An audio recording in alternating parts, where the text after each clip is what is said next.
Alors, bonjour! Aujourd'hui, je vais vous présenter mon projet intégrateur. Qui suis-je? Je m'appelle Alexandra Sanson. Je viens tout juste de terminer mon double bac en musique et en enseignement de la musique. Je suis très primaire, donc je me dirige vraiment plus vers ça. Où suis-je? Sur le schéma Carte Sensi-Larose, au début, j'étais plus vers l'utilisation personnelle et je voulais me rendre vers une utilisation professionnelle. J'étais à l'aise pour l'écriture musicale, surtout avec Finale. Par contre, j'étais aucunement à l'aise pour les activités au laboratoire d'ordinateur, les tablettes et le TNI. Dans le volet écriture, je n'ai eu aucun problème à insérer des images dans un document. C'est quelque chose que je faisais déjà avant. Je crois avoir bien réussi le travail où il fallait insérer des signes musicaux, car je m'étais déjà parti un petit projet avant le cours. C'est quelque chose que je pourrais refaire couramment pour mes élèves. J'étais bien fière de ma feuille d'accompagnement. Capture d'écran. Les captures d'écran n'ont pas de secret pour moi. J'ai bien aimé faire la progression de mon arborescence, car j'étais quelqu'un de pas très organisé dans mon ordinateur, donc tout se retrouvait sur mon bureau. Alors, à l'aide de ce cours, j'ai pu faire des dossiers pour chacun de mes cours et mettre les travaux dedans. Et j'ai pu aussi me faire une section pour le remplacement, ce que je n'avais pas. Alors, je vais vous montrer comment je m'organise. Alors, matériel primaire, vous avez apprécié premier cycle, deuxième cycle, troisième cycle, créer premier cycle, deuxième cycle, troisième cycle, interpréter premier cycle, deuxième cycle, troisième cycle. Et vous avez la même chose pour un secondaire. Alors, c'est très facile pour moi de me retrouver maintenant si je me fais appeler le matin même pour aller dans une école. Écriture et son. C'est très simple pour moi d'écrire une partition, car j'utilise Finale depuis des années, depuis le cégep, donc ça fait au moins 6 ans. Par contre, j'ai décidé d'essayer MuseScore pour pouvoir intégrer des doigtés. En plus, en connaissant MuseScore, je peux l'utiliser gratuitement sur d'autres ordinateurs.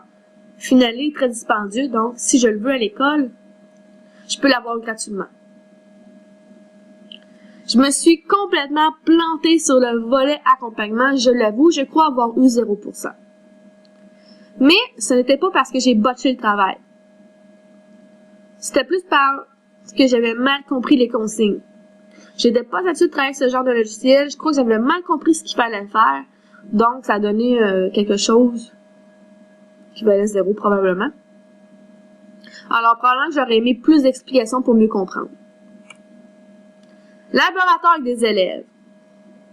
Pour mon livre sonore, je savais pas par où commencer.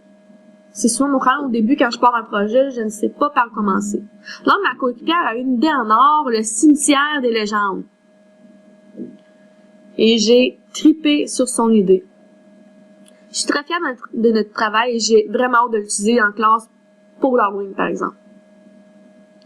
Je crois que ma liste de vérification pourrait m'être très utile pour un cours au laboratoire d'ordinateur. Je n'étais pas très cours au laboratoire d'ordinateur, peut-être parce que je connaissais pas ce qu'on pouvait faire à l'ordi.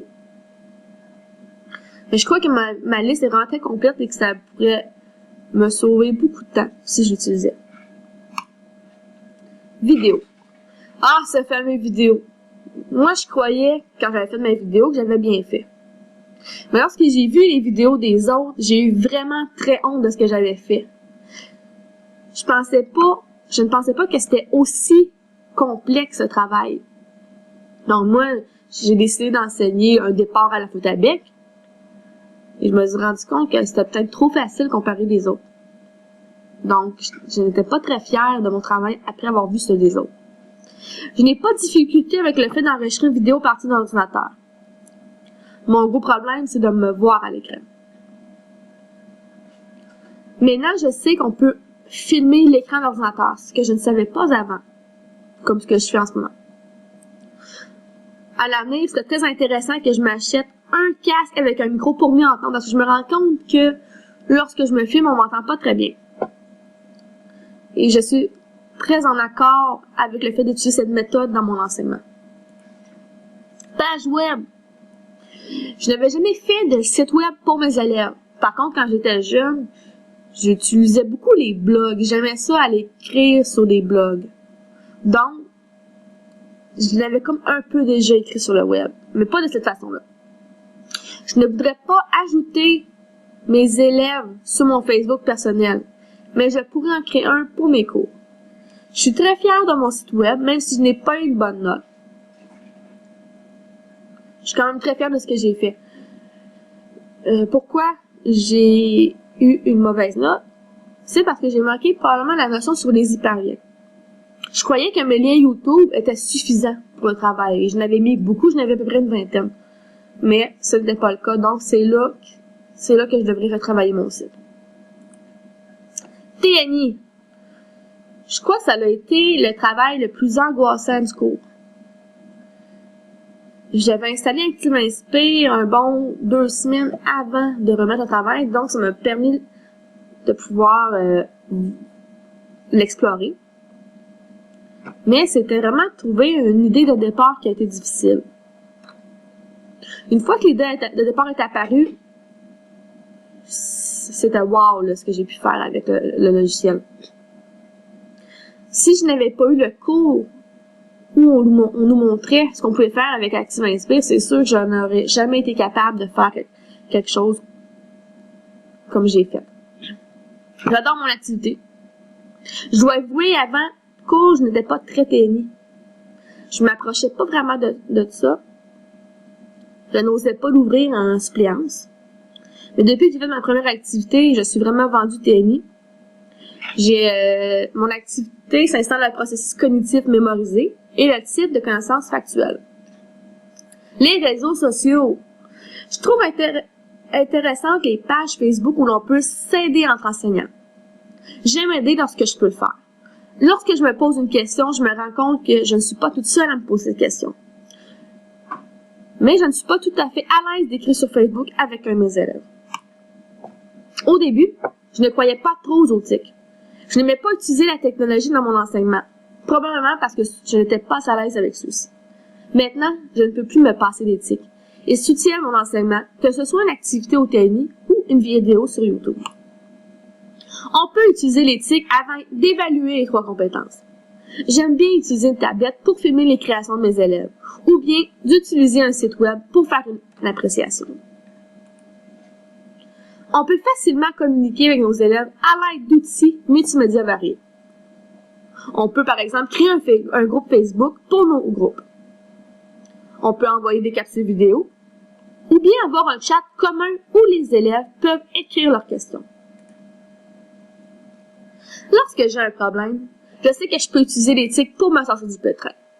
Je peux aller sur le site du récit, je peux aller sur les groupes Facebook des enseignants du Québec, je peux écrire ma question sur un moteur de recherche, je peux aussi diffuser de l'information sur mon site web ou sur les réseaux sociaux. Je sais aussi maintenant qu'on peut chercher à partir d'une image sur Google. Comme réseaux sociaux d'échange, j'aime bien le récit des arts où je suis inscrite depuis mon stage 1. C'est mon enseignant d'associé qui m'avait parlé de ce réseau d'échange. J'aime bien aussi le groupe Facebook pour les enseignants de musique. Je crois que ce sont mes 2 réseaux préférés pour discuter avec d'autres enseignants. Je suis rendue au point où je peux intégrer l'éthique dans mon enseignement, de la bonne façon. Prochainement, j'aimerais me faire plus d'activités au TNI, car il y en a un presque partout où je vais en suppléance. Je vais continuer d'éditer sur le web pour le jour où j'aurai un poste dans mon domaine. L'éthique peut faciliter notre enseignement. J'ai l'habitude d'utiliser un tableau et une craie lorsque je veux enseigner les notes sur la portée. Pourquoi me compliquer la vie? Au lieu de dessiner au tableau pour chaque cours, je préfère une belle activité au TNI qui me servirait pour tous mes groupes. À date, je n'ai pas eu la chance de transmettre à mes élèves la capacité d'utiliser l'éthique. Ce que j'aimerais faire dans le cadre d'un projet, bien sûr, j'aimerais que mes élèves fassent un journal de bord, soit à l'aide de vidéos ou à l'aide d'un site web. J'ai bien aimé le principe de la classe virtuelle puisqu'on avait la chance de pouvoir revoir les cours. Donc, si on avait manqué une notion, on avait la chance de pouvoir la retrouver. Par contre, ce qui était moins plaisant, il n'y avait pas beaucoup d'interaction entre l'enseignant et les élèves. On ne voyait pas l'enseignant non plus. Donc, il manquait ça pour que je sois plus captivée. C'est quelque chose que j'aimerais peut-être utiliser un jour. Pour finir, j'avais énormément peur de ce cours. Quand j'avais vu les exigences, que ça pouvait prendre 6 heures pour un travail par semaine, j'étais très angoissée. Maintenant, je suis très contente du cheminement que j'ai fait depuis le début. Je vais utiliser chaque élément du cours dans mon enseignement. Brigitte Louise, tu es une enseignante en art et qui donne beaucoup de son temps. Merci pour tout ce que tu nous as appris. Alors, c'est ce qui complète la fin du cours. Merci.